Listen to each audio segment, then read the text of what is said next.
Rocked by scandals, the Southern Baptist Convention kicked off today in Dallas, the first since the Me Too era. While songs and prayers were heard inside, Kay Bailey Hutchison, chants from protesters were heard outside. Here's Sebastian Robertson with their message.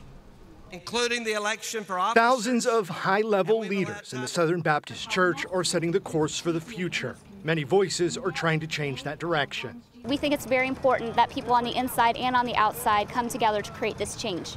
Calls for change coming after Paige Patterson removed himself as keynote speaker. He's facing allegations of mishandling reports of abuse at Southwestern Baptist Seminary, a move that has reignited the debate into the church's treatment of women and their role in the institution.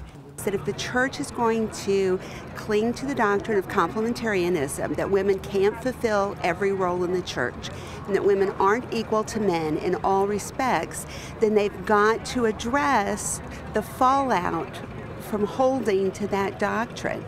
This group of protesters has clear goals, calling for gender equality, training for pastors to deal with domestic violence cases, and want the creation of an internal sex offender registry. But at the same time, leaders calling for change are also calling for faith. Don't give up on Southern Baptist, please.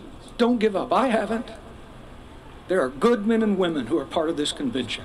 It may take us a while to reflect the teachings of Christ accurately and properly, but we'll eventually get there. In Dallas, Sebastian Robertson, Channel 8 News.